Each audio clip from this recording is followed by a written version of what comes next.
सो hello guys, good morning, good afternoon, good evening. तो आज हम लोग कर रहे हैं fifth unit, the age of conflict. अब जो है एज ऑफ कन्फ्लिक्ट कौन से सिरका से 1000 से हम 1200 एसी के अराउंड या एडी जिसको बोलते हैं, ठीक है, इसके अराउंड ये हम लोग डिस्कस करेंगे।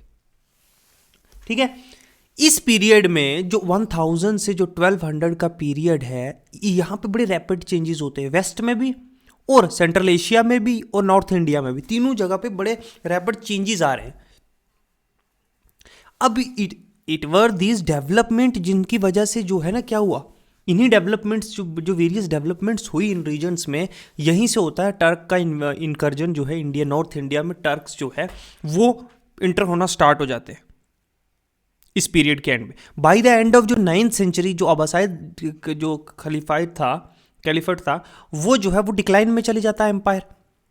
अब इट टेक्स प्लेस जब सीरीज ऑफ स्टेट्स जो हैं, जैसे इस्लामिस्ट जो टर्क्स हैं, इस्लामिक टर्क्स हैं, जो टर्क्स इंटर होते हैं अब्बासाइड एम्पायर में 9th सेंचुरी में एज पैलेस गार्ड्स, और एक मशीनरीज जो है मशीनरी सोल्जर्स होते हैं जिनके पैसे पे तुम लोग काम कर रहे हो, सोल्जर्स, ठीक है, एक स्पेसिफिक टास्क के लिए, या पैलेस गार्ड थे एज ए गार्ड। सुन जो है ना, और कुछ अरसे में वो जो है किंग मेकर इमर्ज होते हैं वहीं पे, मतलब कोर्ट में इतनी इंपॉर्टेंट पोजीशन से लेते हैं। जैसे जैसे उनकी पावर जो है एज द पावर ऑफ जो सेंट्रल गवर्नमेंट डिक्लाइन होती है, प्रोविंशियल जो गवर्नर्स होते हैं, जैसे इंशेंट इंडिया से मैं आपको समझाता चला आ रहा हूँ, जैसे ही सेंट्रल अथॉरिटी डिक्लाइन होती है और जो प्रोविंसेस में जो गवर्नर्स होते हैं वो अपने आप को इंडिपेंडेंट कर लेते हैं, वो जो है इंडिपेंडेंट स्टेटस जो है एज्यूम करने लग गए वहाँ पे भी।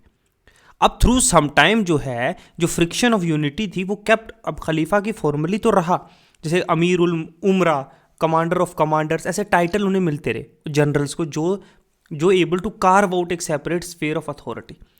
अब जैसे ही नियर रूलर अज्यूम करने लगे टाइटल अमीर का एट फर्स्ट और बाद में सुल्तान का, ये कंटिन्यूसली जो है इनकर्जन जो है टर्क्स का सेंट्रल एशिया से, और मशीनरी कैरेक्टर्स जो टर्किश सोल्जर्स का था, वो प्रिपेयर्ड थे कि अपनी वफादारी को किसी टाइम पे भी स्विच करने के लिए और अबेंडन करने के लिए जो अनसक्सेसफुल रूलर है, बिना किसी सोच के, बिना मच थॉट के। अब जो ये मुस्लिम सेक्ट्स, डिफरेंट मुस्लिम सेक्ट्स के बीच में जो आपस में कंपटीशन था ना, और डिफरेंट जो है बिटवीन डिफरेंट रीजन्स में ना कहीं इस पीरियड ने इस जो अलग अलग डिफरेंट ऑफ ओपिनियंस था इन लोगों में, उसने भी इस पीरियड को थोड़ा रेस्टलेस बना दिया।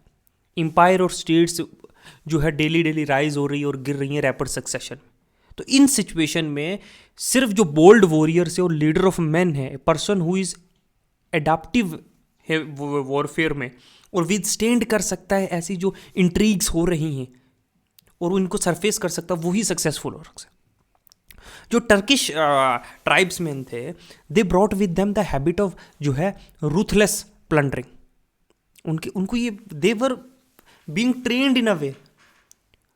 अब उनका मेन जो मूड था वारफेयर का वो था रैपिड एडवांस और रिट्रीट और लाइटनिंग रेड, कि एकदम से जाना है, लूटपाट करनी है, हमला करना है, फिर रिट्रीट कर लेना है, लाइटनिंग रेड बहुत तेजी से, ठीक है, और attacking any loose body of स्ट्रेंजलर।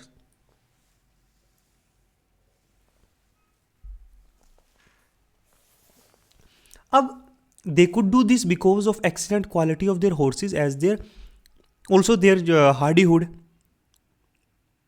so they could so that they could cover incredible distance on horseback।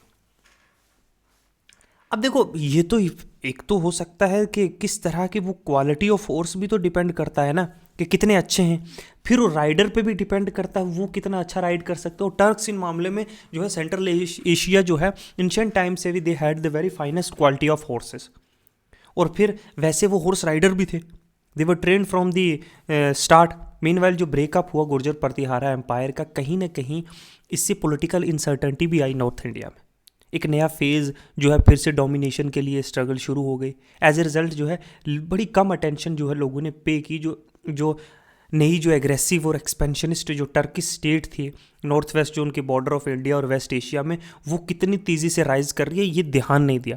Kabul, अच्छा, खांदार और उसके नेबरिंग स्टेट जो साउथ में कालजेबुल है ना, ये कंसिडर किए जाते थे पार्ट ऑफ अल हिंद और इंडिया टिल 9th सेंचुरी तक। बहुत सारे बुद्धिस्ट और हिंदू जो है श्राइन्स इन एरियाज में पाए जाते थे। मोस्ट ऑफ द एरिया जो है वो बीइंग ऑफ 53.5 मीटर जो है कोलासल स्टैचू जो बामियान में है, जो बुद्धिस्ट का था, जो अफगान्स ने बाद में जो है वो जो है ब्लास्ट करके तोड़ दिया। विच केव्स फॉर रेजिडेंट्स ऑफ, जो थाउजेंड्स ऑफ मॉन्क्स जहाँ रहते थे। एरिया जो है अप टू ऑक्सस जो रूल किया जाता था बहुत सारी डायनेस्टीज़ ने, कुछ डिसेंडेड जो कनिष्का के भी थे, बहुत सारी किंगडम जो है वहाँ मिक्स्ड पॉपुलेशन थी, जहाँ लोकल ट्राइब्स, हून्स, टर्क्स, एग्जाइल जो ईरानियर और इंडियंस भी थे, ठीक है, भती, राजपूत। इन्होंने कुछ स्टिफ रेजिस्टेंस जो है ये दिया अरब्स को कि वो इंटर ना हो पाए इन एरियाज में, एरिया ऑफ ट्रिब्यूट्स, प्लंडर और स्लेव्स ना बना। लेकिन कॉन्सिक्वेंटली जो है देर वॉज कॉन्टिन्यूस स्क्रिमिश, वो अब दोनों साइड पे ये जो है ना हमेशा ये लड़ाई चल रही थी इन एरियाज में। ये नॉर्थ वेस्ट का बड़ा बड़ा एक फ्यूटाइल एरिया था, ठीक है। ये कंटिन्यूसली टसल्स जो है हमेशा से थी। 9th सेंचुरी के अराउंड आके कहीं ना कहीं जो डोमिनेशन टर्क्स का इन एरिया में वो बढ़ चुका था।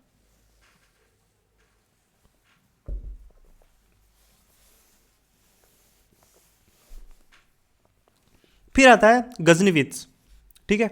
गजनविद्स जो हैं toward the end of 9th century क्या होता है कि ट्रांसऑक्सियन और कुरासान और वो जो पार्ट है ईरान का, वो रूल किया जाता था सामानिड्स के द्वारा, जो एक ईरानियन थे डिसेंडेंट के से, कि उस लीनिएज से आते थे।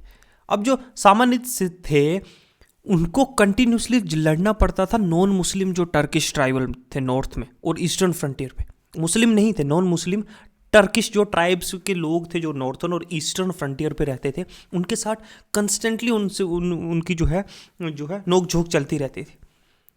It was during this struggle एक नया टाइप ऑफ सोल्जर्स पैदा हुए, ठीक है, गाजी, जिसका वाज बोर्न।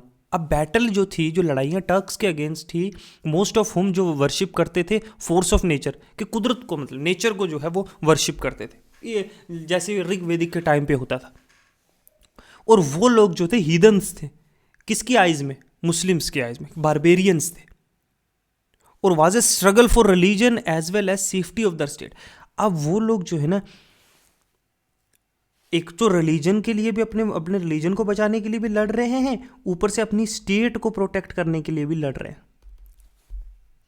हिंद से जो गाजीज थे was much a machinery as a fighter, ठीक है, जो अपने रिलीजन और स्टेट दोनों को प्रोटेक्ट के लिए लड़ रहे, और वो एक्ट करते थे as an auxiliary of a regular army. और उन्हें जो है पे किया जाता था, जो प्लंडर किया जाता था, लूटपाट की जाती थी, वॉर के बाद का जो सामान था उसमें से उनको हिस्सा दिया जाता था। ये एक रिसोर्सफुलनेस ऑफ गाजीज और उनकी विलिंगनेस के वो ग्रेट प्राइवेटाइजेशन कर सकते हैं, जा सकते हैं for the sake of cause and enable them to infant Muslim state to hold up against the heathen Turks. सबसे बड़ी बात गाजीज की थी that they could for the sake of religion and state they can go to any extend and fight. और ये कहीं ना कहीं जो है टर्क्स, जो हीदन टर्क्स के लिए उनके अगेंस्ट बड़ी सही चीज़, इनको में हथियार मिल गया था मुस्लिम्स को। इन कोर्स ऑफ टाइम बहुत सारे टर्क्स जो है वो मुस्लिम बन गए, लेकिन ये स्ट्रगल जो थी, ये जो नॉन टर्क्स ट्राइब की थी, वो कंटिन्यू रही, ठीक है। अब इस्लाम में जो टर्क्स ट्राइब्स आए वो इमर्ज हुए ग्रेटेस्ट डिफेंडर और क्रूसेडर इस्लाम के। जो टर्क्स जो है वो कन्वर्ट हुए इस्लाम में, वो सबसे बड़ा वेपन बन गए, crusaders of Islam, to protect them. But the love of plunder went side by side with the defence of. लेकिन ये जो लूट पाट का था ना, ये शौक उनका जो है ना, ये साथ में चलता रहा, इस्लाम को भी डिफेंड करना लेकिन ये भी करना, ठीक है।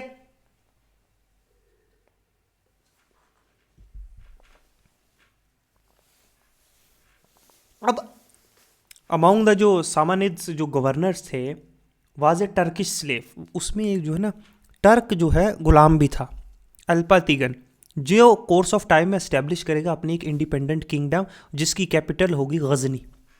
अब सामानाइद किंगडम सुन जो है एंडेड, जल्दी ख़त्म हो गया, और गजनविद ने जो है वो टास्क अपने हाथ में लिया इस्लामिक लैंड्स जो है सेंट्रल एशियन ट्राइब से डिफेंड करने के लिए, जो central Asian tribal non Muslim थे उनसे प्रोटेक्ट करने के लिए इस्लामिक लैंड।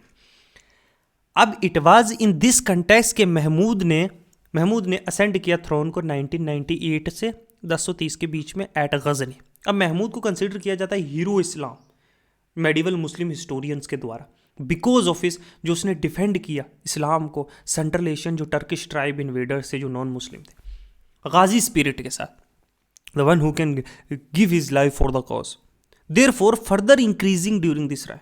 जो गाजी की स्पिरिट है वो और इंक्रीज हुई। सेकेंडली महमूद जो था वो क्लोजली एसोसिएटेड था, जो रेनेसा आया ईरानियन स्पिरिट में, जो रैपिडली ग्रो हुआ इस पीरियड में, जो प्राउड ईरानियन थे, हैव एक्सेप्टेड के अरब लैंग्वेज और कल्चर को जिन्होंने एक्सेप्ट कर लिया था। ठीक है, अब सामानाइद स्टेट जो है वो इनकरेज कर रही थी पर्शियन लैंग्वेज और लिटरेचर को। एक हाई वाटर मार्क था ईरानियन रेनेसा में जो रीच किया फिरदौसी शाहनामा में, हमने देखा है विद फिरदौसी शाहनामा। अब फिरदौसी जो था एक पोइट लिटरेट था जो कोर्ट ऑफ महमूद में रहता था, महमूद की कोर्ट में रहता था फिरदौसी। उसने ट्रांसपोर्ट की है, ही ट्रांसपोर्टेड द स्ट्रगल बिटवीन के ईरानियन और तुरान्स के बीच में जो स्ट्रगल थी मिथिकल टाइम से चली आ रही है, और उसने ग्लोरीफाई किया ईरानियन हीरोज़ को, और रिसर्जेंस हुआ दोबारा से ईरानियन पैट्रोटिज्म का और पर्शियन लैंग्वेज का और कल्चर का, लैंग्वेज का। ठीक है, and the culture of Ghaznavid empire. So much so कि महमूद हिमसेल्फ क्लेम कि वो डिसेंडेंट है लीजेंडरी ईरानियन किंग अफरा साहिब का। थोज जो Turk became not only Islamised but Persianised. अब ये सिर्फ इस्लाम में नहीं आए बट पर्शियन भी बन गए।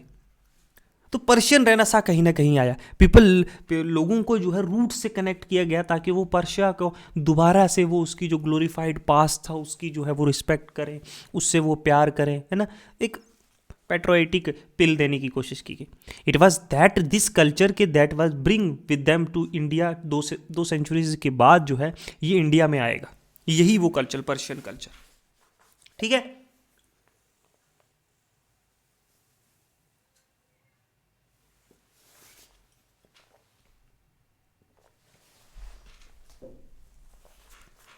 वाइल महमूद ने बड़ा इंपॉर्टेंट रोल प्ले किया इस्लामिक स्टेट्स को डिफेंड करने के लिए टर्किश ट्राइब से, और एक ईरानियन कल्चर के रेनेसा को दोबारा से ईरानियन कल्चर को मेन स्ट्रीम में लाने के लिए। लेकिन इन इंडिया उसकी मेमोरी सिर्फ प्लंडर्स और डिस्ट्रॉयर ऑफ टेम्पल के नाम से जानी जाती है, जिसने सिर्फ लूटपाट की और मंदिरों को तबाह किया। यह कहा जाता है कि महमूद ने शायद 17 रेड्स की हैं इंडिया में, और इनिशियल रेड्स जो हैं वो डायरेक्टली अगेंस्ट किसकी थी? हिंदू शाही रूलर्स। ठीक है, जो हेल्ड इन पेशावर और पंजाब में था, उनके खिलाफ डायरेक्ट अटैक्स थे। उनकी जो कैपिटल थी उदभंदा में, वी हिंद में, जिसको पिशावर भी कहते हैं। तो हिंदू शाही रूलर्स जो थे वो क्वाइट हैज़ बिन क्विक, वो उन्होंने देख लिया था ये डेंजर और जो एग्रेशन जो उनकी तरफ बढ़ रहा है, जो एक्सपेंशनिस्ट स्टेट जो है साउथ वेस्टर्न बॉर्डर से उसकी तरफ आ रही है। जो हिंदू शाही रूलर थे जयापाला, उनका अलायंस जो है विद द जो डिस्प्लेस्ड सनाइद गवर्नर थे गजनी के, सराइद गवर्नर था गजनी, उनके साथ इनका अलायंस था जयापाला का, उसको हटा दिया गया था महमूद के द्वारा। और भट्टी रूलर अराउंड जो है मुल्तान, जो अमीर था मुल्तान को, उस है ना द अमीर ऑफ मुल्तान, ये भी इन्वेडेड गजनी, इसने भी गजनी को इन्वेड किया था, but he had to suffer, लेकिन वो हार का सामना करना पड़ा and coalition build by him collapsed in retaliation. अब तुमने गजनी पे हमला किया है, then you have to be expecting that Ghaznavid ruler भी जो है टाइम्स वो laid waste to Kabul and Jalalabad. Retaliation में उसने बदला लिया, फिर उसने तबाह किया पूरा काबुल और जहालाबाद। तो भाई 1990 और 91 के दौरान अंडर जो है सैबलूक जो region Shahis suffered serious defeats. Following previous जो काबुल और जलालाबाद को जो अनेक्स किया गजनी ने to Ghazni as a prince, Mahmud ने taken part in these battles. जो ये काबुल और ये जो जहानाबाद है, जब इसको कैप्चर किया गया और अनेक्स किया गया और पार्ट ऑफ गजनी एम्पायर बनाया गया, तो महमूद ने भी जो है इस बैटल में पार्ट लिया था। So after his accession to the throne 1998 में उसने भी जो है ऑफेंसिव्स अगेंस्ट शाहीज, ये शाही जो है ये सबलूक रीजन ओरिजिन के थे। अब ये शाही रूलर जो थे, शाही रूलर जयापाला जो मुल्तान और लाहौर में थे, वो क्या करने लगे, वो जो है हैड इन मीन टाइम वो अपनी पोजीशन को और ताकतवर बनाने लगे ताकि लाहौर को पूरी तरीके से अपने कंट्रोल में रखा जाए। मुल्तान तो है, तो जो शाही रूलर ने है अपनी पावर जो है पेशावर से पंजाब तक जो है वो एक्सटेंड की। अब देखना, एक फिर इस बैटल लड़ी जाती है 1001 में, किसके में? जयापाला वाज अगेन डिफीटेड, और महमूद जो है वो एडवांस करते हैं शाही कैपिटल की तरफ और पूरी तरह से उसको रेवेज, खत्म, पूरी तरह से तबाह बर्बाद करते हैं। पीस वाज मेड, अब अमन की दोबारा से बात होती है किस, एक ट्रीटी के द्वारा जो टेरिटरीज हैं जितनी भी वेस्ट ऑफ इंडस हैं वो महमूद को दी जाती है। इंडस रिवर है ना, उसके वेस्ट में उस तरफ जितनी भी ज़मीनें हैं, वो इलाका है, वो सारा महमूद के जो है हाथ में दिया जाता है। और सुन आफ्टर जयापाला डाइड, इसके बाद जयापाला मर जाता है और उसका सन जो है, जो आनंद पाला है, वो जो है थ्रोन पे बैठता है। कुछ लेटर अकाउंट्स के अकॉर्डिंगली जयापाला जो has entered a funeral pyre, कि वो जो है अपनी हार से जो है वो एक चिता में खुद है उसने अपने आप को जला दिया, बिकॉज उसे जो है बड़ा डिस्ग्रेस फेल हुआ। और स्टोरी ये भी है कि उसे जो है प्रिजनर ले लिया था महमूद के द्वारा, and then released seemed doubtful, कुछ ऐसा भी बोलते हैं हिस्टोरियंस है। कभी कभी जो है कहानियाँ भी बन जाती हैं, ठीक है। अगर आपका if you have a very brilliant king है ना, तो उसको कहीं ना कहीं लोग क्या बोलते हैं कि पकड़ा गया, ये गलत होगा, हम बोल देंगे, लिख दी, हिस्टोरियंस लिख देते हैं कि नहीं, उसके कोर्ट का लिख देगा कि नहीं हमने जला, उसने जो है अपनी ऑनर के लिए खुद को जला दिया। ऐसी कहानियाँ भी बन सकती है, दोनों साइड सच हो सकती हैं कि जयापाला वो कैप्चर भी कर सकता है जयापाला को जो है महमूद, या फिर उसने खुद को जला भी लिया होगा शायद अपने ऑनर को डिफेंड करने के लिए। तो दोनों में से कुछ भी हो सकता है। History is only a bunch of जो है, history is not a fact, remember this. History जो है वो सिर्फ एक ऑब्जर्वेशन है। हिस्ट्री कभी भी एक्यूरेट नहीं होती। हिस्ट्री 100 200 साल बाद भी लिखी गई होती है, या फिर जो लिख रहा है शायद वो उसी के कोर्ट का हो, तो वो उसकी गलतियां और क्रिटिसिज्म थोड़ी करेगा या उसकी खामियां थोड़ी लिखेगा, उसको मरना थोड़ी है, ठीक है। चलो आगे चलते हैं। अब डिस्पाइट दिस सेटबैक, जो शाहीज थे वो फिर भी स्ट्रॉन्ग इनाफ थे कि वो सीरियस रेजिस्टेंस जो है महमूद को दे सकते थे अगर वो पेनिट्रेट करेगा, पंजाब में घुसने की कोशिश करेगा। अब महमूद को जो है वो नॉन मुस्लिम टर्क्स को भी काउंटर करना है जो साउथ एशिया में है। होएवर उसकी डिसाइसिव बैटल जो इंडस में हुई 1009 में, अंडापाला को डिफीटेड, एंड महमूद ने पूरी तरीके से उसकी कैपिटल को जो है, जो नंदना है, उसको जो है तबाह कर दिया। और एंड साल्ट रेंजेस और अवर रैन द और नागरकोट का जो फोर्ट था, रॉन्गली कन्फ्यूज, लोगों को कन्फ्यूज़ कर लेते हैं हिमाचल वाला विद महमूद, नेवर रीच्ड, है ना। Anandapala was allowed for some time, कुछ टाइम तक उसे रूल करने की कोशिश दिया गया एज ए फ्यूडेटरी, मतलब एज ए सबॉर्डिनेट जो है लाहौर में। लेकिन 1015 में महमूद एडवांस करता है लाहौर में और प्लंडर करता है और अंडापाला को वहाँ से बाहर निकाल देता है। सुन जो गजनवी टेरिटरी है वो रिवर झेलम तक पहुँच जाती है कश्मीर में। अर्लियर जो मुस्लिम किंगडम थी मुल्तान की हैज़ बीन ओवररन। होएवर एक अटैक होता है कश्मीर के महमूद के द्वारा 1905 के द्वारा, है ना, and while due to the foul weather, ख़राब मौसम की वजह से, ठीक है।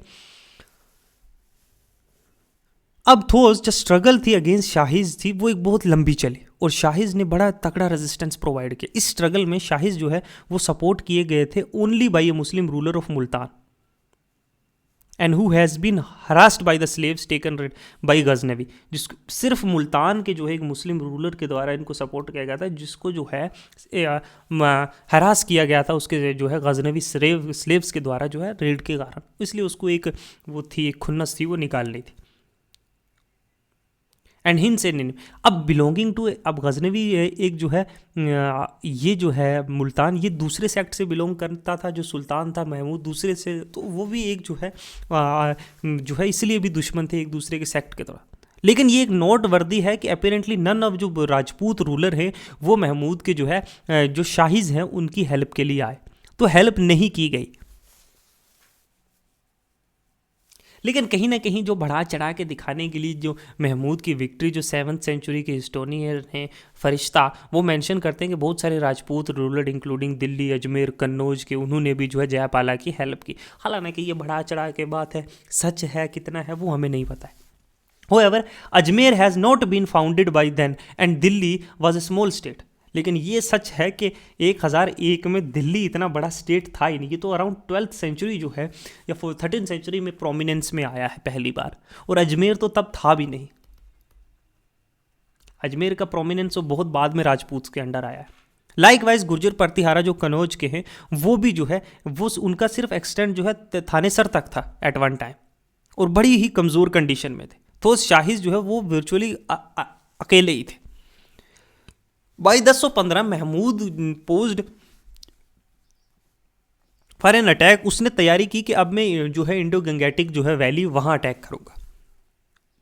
अब ड्यूरिंग जो है next half a dozen year Mahmud ने लॉन्च किए सीरीज ऑफ एक्सपीडिशन जो है इंडो गंगेटिक प्लेन में। लेकिन ये रेड सिर्फ थी कि हम मंदिरों को लूटेंगे, टाउन्स को लूटेंगे, वहाँ की जो जनरेशन की है वेल्थ जो है उनको लूटेंगे, बाकी डायरेक्ट रूल करने का या इनडायरेक्ट रूल करने का उसका कोई इरादा नहीं था। ठीक है, अब ये plundering of this world also enabled him to continue struggle against his enemy in central Asia. कहीं ना कहीं जो इधर से इतना धन दौलत वेल्थ मिल रही थी उससे जो है ये अपना ध्यान जो है सही से सेंट्रल एशियाज में जो है सेंट्रल एशियन ट्राइब की तरफ रख सकता था जो उनके कोर एनिमीज थे शुरू से ही। अब he also did not want to give time to princes in India to regroup, ठीक है, एंड कंबाइन अगेंस्ट हिम। अब वो ये भी नहीं चाहता था कि ये इतने मैंने जो रेड्स किए ये सारे प्रिंसेस जो अलग अलग बटे हुए हैं ये कहीं इकट्ठे होकर जो है मेरे खिलाफ एक बार लड़े। ठीक है, तो महमूद का रेड जो है वो अल्टरनेटेड विद बैटल इन, वो कुछ देर तक सेंट्रल एशिया में लड़ रहा है, फिर इंडिया में एक जो है चक्कर लगा के जा रहा है, फिर सेंट्रल एशियन से उनको निपट रहा है, तो वो कंटिन्यूसली जो है दो फ्रंट पे लड़ रहा है। तो जो जो प्लंडरिंग इंडिया से हो रही थी वो उसको बड़ी काम आई। Mahmud also posed a great बट सिकन और डिस्ट्रॉयर ऑफ इमेजेस। उसे ये भी कहा था जब इस्लाम में ग्लोरीफाई करने के लिए कि वो जो है इन आइडल्स को, इन बुक्स को तोड़ता था, तो he is a great and destroyer of images. From Punjab Mahmud ने रेड किया थानेसर को जो ओल्ड कैपिटल थी हर्षा की, इसकी मोस्ट डेयरिंग रेड होएवर जो कन्नौज में थी 1018 में, अगेंस्ट सोमनाथ गुजरात में 1025 में। ठीक है, उसका कैंपेन अगेंस्ट गुजरात उसने सैक और प्लंडर किया, बहुत मथुरा को भी और कन्नौज को भी पूरी तरीके से लूट पाट की और तबाह बर्बाद किया। अब फॉलोइंग जो ईयर है उसने जो है किलिंजर इन बुंदेलखंड जो महाराष्ट्र का एरिया है यूपी का, वहाँ पे इसने अटैक किया और बहुत सारी रिचेस फैबुलस रिचेस जो है यहाँ से उठा के ले गया। ये सब कुछ इसलिए मुमकिन था कि कोई स्ट्रॉन्ग स्टेट एग्जिस्ट ही नहीं करती थी नॉर्थ इंडिया में जो उसको टक्कर दे सके, और कोई attempt was not made by Mahmud, और इसने कोई ऐसा भी नहीं किया कि इन स्टेट्स को अनेक्स कर लूँ। उसे पता था कि मैं बहुत दूर हूँ और यहाँ से मैं इनको कंट्रोल नहीं कर पाऊंगा। 1020 और 25 के बीच में महमूद इंगेज था सेंट्रल एशिया के अफेयर में। इन 1025 उसने प्लान बनाया कि वो सोमनाथ को रेड करेगा, जिसके जो सबसे रिचेस्ट और फेबुलस टेम्पल था और जहाँ पे लाखों की संख्या में जो है पिलग्रिम्स आते हैं, और वहाँ पे एक रिच पोर्ट भी है, तो बड़ी एक परफेक्ट जगह थी जहाँ से उसको बहुत सारी वेल्थ मिल सकती थी। और एक और इसका कारण था कि एक डर और खौफ का माहौल पैदा किया जाए राजपूत के अगेंस्ट।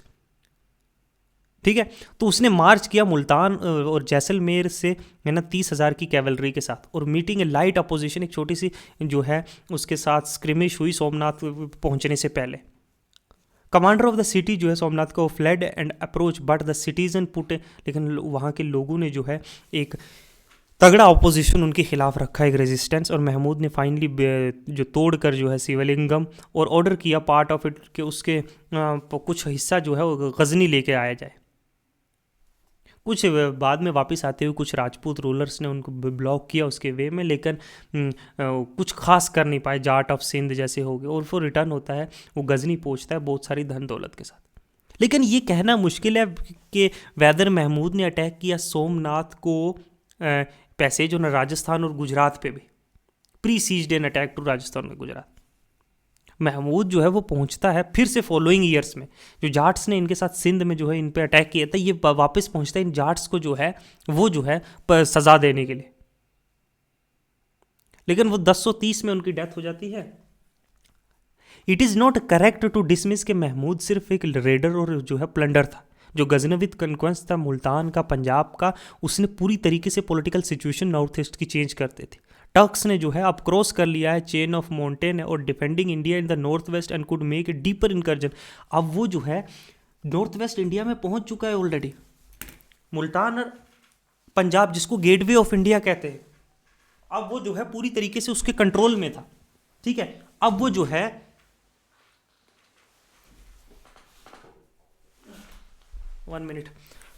अब वो जो है वो गंगेटिक प्लेन्स में जो हार्टलैंड है इंडिया पे किसी भी टाइम पे अटैक कर सकता था। ठीक है, reason why he was not able to, अब क्या रीजन है कि वो अपना कॉन्क्वेस्ट जो है इतना आगे नहीं बढ़ा सका और द नेक्स्ट 150 ईयर अब नेक्स्ट 150 ईयर्स जो 150 साल है ये गंगेटिक प्लेन तक क्यों नहीं पहुंचे? वाज ड्यू टू के रैपिड चेंजेस जो टेक प्लेस कर रहे थे, सेंट्रल एशिया में बहुत सारी चेंजेस हो रही थी, इसकी वजह से, और नॉर्थ इंडिया में जो इस पीरियड में चेंजेस आए उसकी वजह से ये गंगेटिक प्लेन में 150 साल पहले नहीं कर पाए, जो दिल्ली से जो मैमलूक्स ने, सल्जूक ने बाद में जो है दिल्ली तक पहुंचे, वो पहले नहीं पहुंच पाए। अब following the death of Mahmud एक पावरफुल एम्पायर जो है सल्जूक एम्पायर जो है वो came into being. Seljuk empire जो है इंक्लूडिंग सीरिया, ईरान और ट्रांस ऑक्सेनिया और contended with Ghaznavid for the control of Khurasan. अब एक बड़ा एम्पायर जो है वो राइज में आया है और उनका अब कॉन्टीन्यूसली टसल चल रहा है गजनवीद्स के साथ। एक फेमस बैटल में मसूद जो सन ऑफ महमूद है वो उसको बुरी तरीके से हरा दिया गया और वो लाहौर भाग के आ जाता है अपने आप को बचाने के लिए छुप के। गजनी एम्पायर अब जो है श्रिंक होकर गजनी से सिर्फ पंजाब तक रह जाता है। ऑल्दो गजनी एम्पायर जो है वो कंटिन्यूसली प्लंडर करता रहता है गंगेटिक वैली और राजपूतानास, है ना, लेकिन उनके पास अब नो लॉन्गर ए पोजीशन कि वो कोई सीरियस मिलिट्री डेंजर जो है वो हो इंडिया के लिए।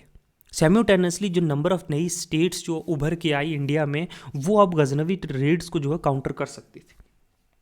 ठीक है, वो थी राजपूत स्टेट्स। अब आता है राजपूत स्टेट्स जो है वो अमर्ज होके आई इस पीरियड में। नई सेक्शन उभर के आई राजपूत, जिनके हमने जो कंट्रोवर्सी जिनके ओरिजिन के बारे में हमने ऑलरेडी पहले देख चुके हैं। ठीक है, लेकिन विद द ब्रेकअप ऑफ जो प्रतिहारा एम्पायर है बहुत सारी नई राजपूत स्टेट जो है एग्जिस्टेंस में आई नॉर्थ इंडिया में। जो मोस्ट इंपॉर्टेंट थी वो थी गादावालास ऑफ कन्नौज, परमार्स जो मालवा के, चौहान्स जो अजमेर में, ये अदर्स और बाकी बहुत सारी डिफरेंट जो स्मॉल डायनेस्टी जो पार्ट ऑफ द कंट्री में, सच एज कालाचूरीज एरियाज में जो अराउंड मॉडर्न डे जबलपुर है, चंडेलास जो बुंदेलखंड के हैं, चालुक्यास गुजरात के, तोमार्स हैं दिल्ली के, ठीक है, एटसेट्रा। बंगाल पालास के कंट्रोल में रहा एंड लेटर अंडर सेनाज के। ठीक है, गांधवालास जो है उन्होंने ग्रेजुअली जो है पालास उसको बिहार से जो है निकाल के बाहर कर दिया था। तो ये वेरियस जो है ये जो है राजपूत स्टेट जो है अक्रॉस नॉर्थ इंडिया जो है वो अमर्ज हुई इस पीरियड के अंदर। इन्हीं चेंजेस के बारे में जो हम लोगों ने वो डिस्कस करना है। ठीक है, अब एट दिस हाइट जो गादरवर्स थे, गादरवर किंगडम था, गादावार किंगडम्स थी, ये एक्चुअली राजपूताना किंगडम है। ठीक है, वो एक्सटेंड करते थे मोंगयूर से बिहार से लेकर दिल्ली तक। तो एक बड़ा एम्पायर था नॉर्थ वेस्ट में। ठीक है, जो ग्रेटेस्ट रूलर था इस डायनेस्टी का था वो था गोविंद चंद्रा, जिन्होंने रूल किया first half of 12th century में। ठीक है, एंड ही मेड कन्नौज जो है उसका, कन्नौज को उसका अपनी कैपिटल बनाया और बनारस जो उसकी सेकंड कैपिटल थी। अब पर्शियन सोर्सेज जो उस टाइम के हैं गोविंद चंद्रा को कहते हैं ग्रेटेस्ट रूलर हिंदुस्तान का। जो ग्वादरवर्स था, ग्वादरवर आर रिपोर्टेड उनके पास बिगेस्ट डिफेंडर थे कॉन्टिन्यूस जो गजनविद रेड हो रही हैं इस द्वाब में। गोविंद चंद्रा ने सक्सीड किया, उसको सक्सीड करते जयचंद्रा, और जो वो अपनी पावर जो है ना who had to content with his rising जो है ना पावर ऑफ चौहान्स। अब चौहान्स जो थे हु हैड सर्व्ड, उन्होंने रूलर ऑफ गुजरात के अंदर सर्व किया हुआ है, जिन्होंने अपनी एस्टेब्लिश जो है नादौल में बढ़ाई टुवर्ड द जो एंड ऑफ 10th सेंचुरी। इनकी जो ग्रेटेस्ट रूलर था इस डायनेस्टी का वाज परहैप्स जो है विग्रहराज था। ठीक है, जिन्होंने चित्तौड़ को जो है कैप्चर किया और एस्टेब्लिश किया, अजमेर बनाया, अजमेर, ठीक है, अजय मेरू जिसको नाम देते थे, और मेड इट इज कैपिटल। उसने संस्कृत कॉलेज बनाया अजमेर में, आने सागर लेक बनाया। लाइक द जो गादवर्स थे, चौहान्स ने भी ऑफर किया स्काउट्स रेजिस्टेंस, जो गजनविद रूलर्स की जो रेड्स थी उसके अगेंस्ट कॉन्टीन्यूसली वो डिफेंड करते रहे। अब विग्रहराज ने कैप्चर किया दिल्ली को तोमर से 1115 में, लेकिन उनको फिर भी अलाउ किया कि वो रूल कर सकते एज ए फ्यूडेटरी, उनके बिहाफ पे रूल कर सकते। ठीक है, Vigraharaja also came into conflict with Paramars के साथ भी आए, मालवा के, जो उनकी मोस्ट फेमस रूलर थे known in a legend Bhoja. ठीक है, बोथ जो विग्रहराज एंड भोजा थे वो बड़े तगड़े पैटर्न थे पोएट और स्कॉलर्स के, और विग्रहराज ने खुद भी जो है संस्कृत ड्रामाज लिखे। भोजा ने फाइट किया है इसके नेबरिंग्स के साथ to north and as well south में भी, but he is credit with writing books, philosophy, yoga और मेडिसिन पे किताबें लिखने पे। जो most famous among Chauhan ruler थे वो थे पृथ्वीराज III। ठीक है, वो बड़ी यंग एज 11 ईयर्स की उम्र में जो है तख्त पे बैठते हैं 1177 में। और जो है जो रेन है एडमिनिस्ट्रेशन का वो अपने हाथ में लेते हैं। बट ही वाज 16, जब वो 16 ईयर्स के थे तब जो है एडमिनिस्ट्रेशन जो है अपने हाथ में लेते हैं। 11 साल की उम्र में वो तख्त पे बैठ जाते हैं और वो तख्त पे आते ही बड़ी विगरस जो है पॉलिसी ऑफ एक्सपेंशन के अपने जो है एम्पायर को और बड़ा बनाना और बहुत सारे छोटे राजपूत स्टेट्स को जो है अपने अंडर ले लेते हैं। वो इतने सक्सेसफुल नहीं होते हैं चालुक्याज के साथ, चालुक्य रूलर जो गुजरात के, उनके अगेंस्ट इतना सक्सेसफुल नहीं है, ठीक है। He forced him to move toward Ganga valley. फिर वो एक्सपीडिशन बुंदेलखंड की करते हैं अगेंस्ट अ कैपिटल महोबा। फिर वो स्ट्रगल होती है फेमस वॉरियर आला और उदल की जो lost his lifes. Chandel ruler थे महोबा के, said to have been supported him, ठीक है, in the struggle by Jaichandra of Kannauj. अब गहावदर्स हैं, गहादवर्स सॉरी यार, ऑल्सो कंटेस्टेड जो है ना, वो उन्होंने भी चौहान से जो है अटेम्प्ट ऑफ चौहान के वो कंट्रोल कर सके दिल्ली और पंजाब को। और बहुत सारे राइवल्स थे जिसने इट इज़ इम्पॉसिबल बना दिया कि राजपूत स्टेट्स को कि वो जो है कहीं ना कहीं जो आपस में जो इनके इंटरनल कन्फ्लिक्ट थे ना, कहीं इस चीज़ ने भी इनको कहीं ना कहीं इम्पॉसिबल बना दिया कि वो सारे मिलकर जो है गजनवीद्स के खिलाफ जो है उनको गजनी के खिलाफ लड़े और उनको पंजाब से बाहर निकाल दे, क्योंकि इंटरनल स्क्रिमिश ही बहुत सारा था इनके अंदर। जो बेसिस था राजपूत सोसाइटी का वो एक्चुअली क्लेन था। हर क्लेन जो है वो ट्रेस करता अपना डिसेंडेंट एक कॉमन एंसेस्टर को, शायद वो रियल है या इमेजिनरी उसके बारे में नहीं कहा जा सकता। तो क्लेन जो है वो जर्नली डोमिनेट करता है एक कॉम्पैक्ट टेरिटरी। समटाइम्स ये सेटलमेंट जो था वो बेस्ड था कि 12 से 24 या 48 से 84 विलेजेस का, कि इन एरियाज़ को जो है वो क्या करेंगे, कंट्रोल करेंगे। अब चीफ वुड अलाउड, चीफ क्या करेगा, अलोकेट करेगा लैंड, ठीक है, इन विलेजेस और उसके सब चीफ्स को जो इन टर्न अलॉट करेंगे टू इट्स इंडिविजुअल जो है राजपूत वॉरियर्स को, कि मेंटेन करेंगे उनकी फैमिली और घोड़े। अब ये लैंड जो थी, फैमिली और ओनर जो था, ये एक कैरेक्टरिस्टिक्स था राजपूत का। उनका अटैचमेंट अपनी ज़मीन से, अपनी फैमिली से, अपनी इज्जत मान जिसको कहते हैं, वो जो है एक मेन कैरेक्टरिस्टिक्स था राजपूत। हर राजपूत स्टेट जो है ना वो suppose to rule by Rana और Rawat in conjunction with his chiefs who are generally his blood brothers. तो वो अपने चीफ्स जो जनरली ब्लड ब्रदर होते हैं उनके साथ मिल के जो है रूल करेंगे, ठीक है। अब through their fiefs was suppose to held the pleasure of ruler. जो राजपूत का notion of sanctity of land था did not permit their resumption by ruler except in special circumstances such as rebellion या absence of their. अब Rajput organisation of society के जैसे जिस तरह से राजपूत ने जो है अपनी सोसाइटी को ऑर्गेनाइज किया हुआ था, इसके फायदे भी और नुकसान भी। अब एक फ़ायदा जो जिस टाइप से इसकी सोसाइटी वो ऑर्गेनाइज हुई थी वो ब्रदरहुड और एगैलिटेरियनिज्म, ठीक है, कि भाईचारा सबसे बड़ा है। यही सेम ट्रेट इनको कभी ना कभी मुश्किल भी बनाता था कि वो डिसिप्लिन मेंटेन करे भाइयों के बीच में। अक्सर लड़ाइयाँ जो है वो कंटिन्यूसली रही सर्वर जनरेशन तक। ये एक और कारण था, वो वीकनेस थी राजपूत की। लेकिन जिनकी जो बेसिक वीकनेस थी ना, वो टेंडेंसी के टू फॉर्म एक्सक्लूसिव ग्रुप। हर एक क्लेम कर रहा है कि मैं तुमसे सुपीरियर हूं,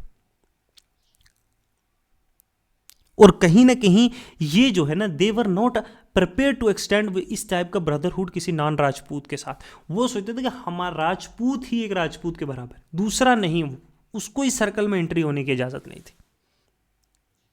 दिस लेड टू, कहीं ना कहीं ये जो है इससे जो है राजपूत जो रूलिंग ग्रुप था और जो पीपल थे जो नॉन राजपूत थे उनके बीच में जो है दूरियां और बढ़ती गई।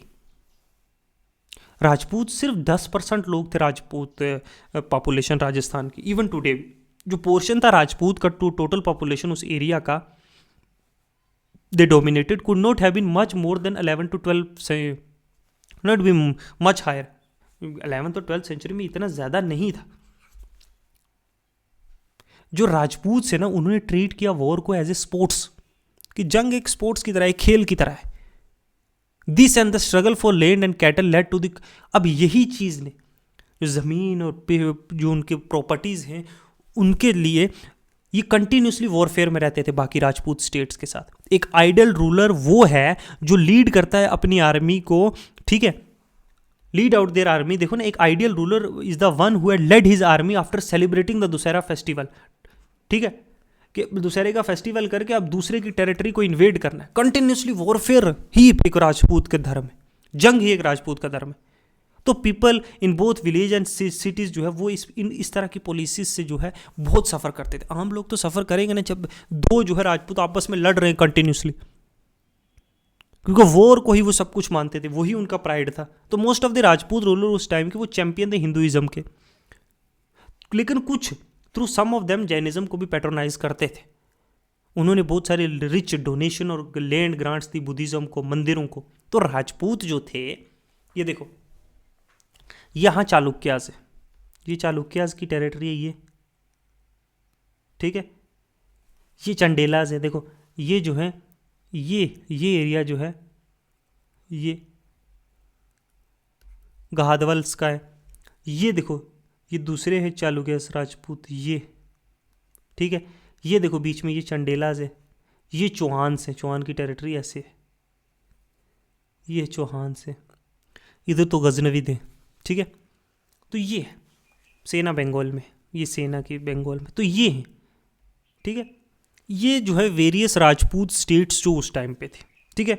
और यहाँ पे जो है ये एरिया जो है ये गजनी है ना, गजनी, ये मुल्तान, लाहौर तो है, ये जो है ये एरिया जो है वो गजनी एम्पायर के अंडर था, गजनविद एम्पायर के अंडर। अब जो है ये सिस्टम जो चेंजिंग, अब देखो ना, प्रिविलेज दी जाती थी ब्राह्मण्स को और बाकी कास्ट सिस्टम में, क्योंकि ये ब्राह्मण जो हैं वो प्रोटेक्टर्स। तो इस सिस्टम ने कहीं ना कहीं जो है system of charging lower rate to the land and revenue, Brahmins को जो है कम जो है लैंड रेवेन्यू देना पड़ेगा, कम चार्जेस लगेंगे, है ना। और कंटिन्यू रहा बहुत सी राजपूत स्टेट में तब, जब तक कि इंडियन यूनियन का मर्जर नहीं हुआ। In return of these and other concession जो ब्राह्मण्स को दिए जाते थे कि वो रिकॉग्नाइज करेंगे राजपूत को डिसेंडेंट, है ना, सूर्यपुत्र जिनको कहा जाएगा, क्षत्रिय जिनको, ठीक है। तो इसकी वजह से जो है इनके बीच में कंटिन्यूसली एक्सचेंज होता था, बड़े क्लोज टाइज थे ब्राह्मण्स और राजपूत के बीच। अब जो पीरियड है 8th सेंचुरी का, एंड पर्टिकुलरली जो between 10th and 12th century है, may be regarded as a making, एक क्लाइमैक्स था टेम्पल बिल्डिंग का, एक्टिविटीज़ का नॉर्थ इंडिया में। जैसे चोलास के टाइम में साउथ इंडिया में द्राविडियन आर्किटेक्चर का एक पहुंचा ना क्लाइमैक्स पे, वैसे ही नॉर्थ इंडिया में राजपूत के अंडर, आप खजुराहो की एग्जाम्पल ले लो, ठीक है।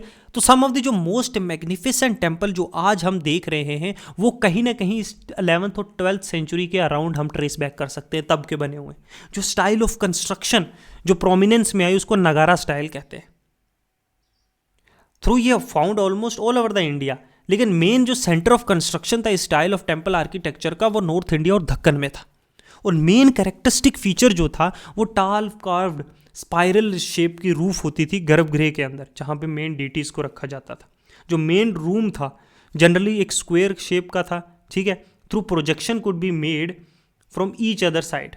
एक जो है एंतर रूम था, मतलब मंडपा था, ठीक है, जहाँ लोग खड़े होके एक स्केप्ट्रम सेंक्टम्स को जो ऐड किया हुआ था, जहाँ समटाइम मैंड, और फिर मंदिर को जो है बड़ी दीवारों से इनक्लोज भी किया जाता था, बड़े बड़े ऊंचे गेट्स होते थे।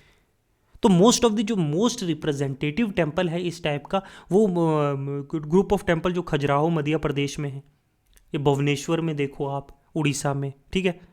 प्रसवंथा टेम्पल है, पारस वंथा, ठीक है। विश्वनाथा टेम्पल है, विश्वनाथ टेम्पल है ना, अच्छा। कांदेरिया मोडेरा का टेम्पल है एट खजुराहो, ठीक है, जिसमें इलस्ट्रेशन स्टाइल जो रिचेस्ट मोस्ट फॉर्म है, जहाँ पे रिच और एलेबोरेटेड दीवारों पे कार्विंग करके बड़े बड़े स्कल्पचर्स बनाए जाते थे। मोस्ट ऑफ दिस टेम्पल हैं वो चंडेलास के द्वारा बनाए गए हैं, जो रूल करते थे इन एरियाज़ में 9th और end of the 13th century के बीच में, कुछ 300-400 साल के एरियाज़ में। तो ज़्यादातर जो है चंडेलास ने बनाए।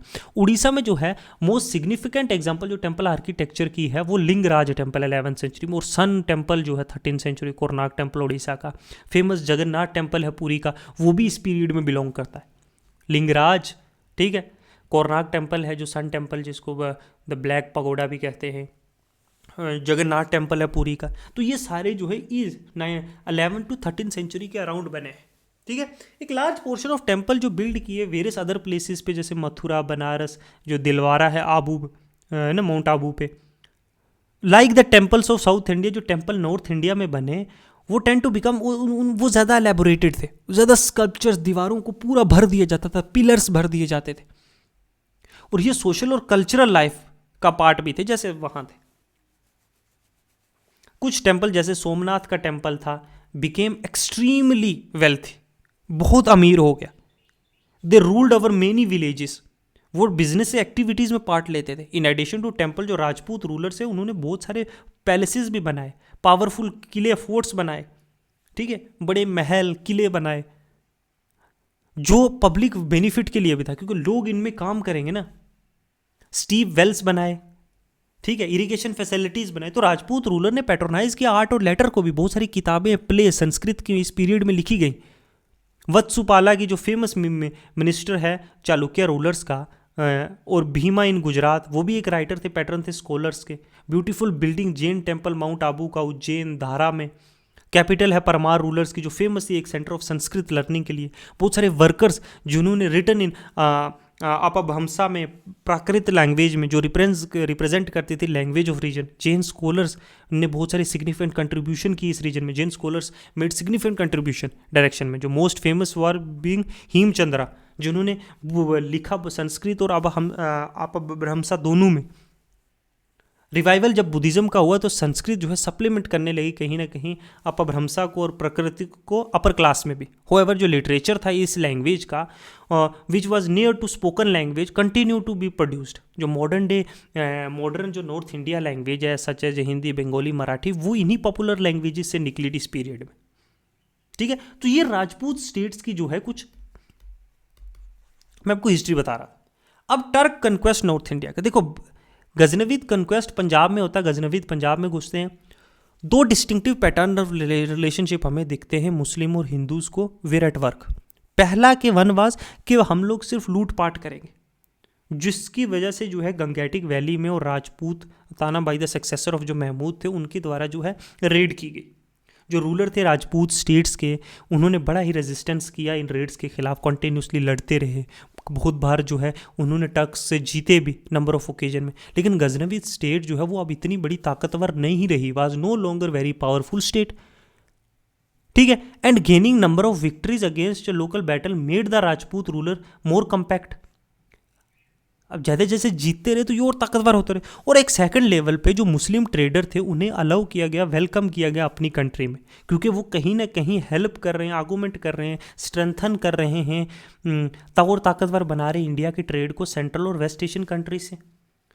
और इससे जो है स्टेट की इनकम भी इंक्रीज हो रही है।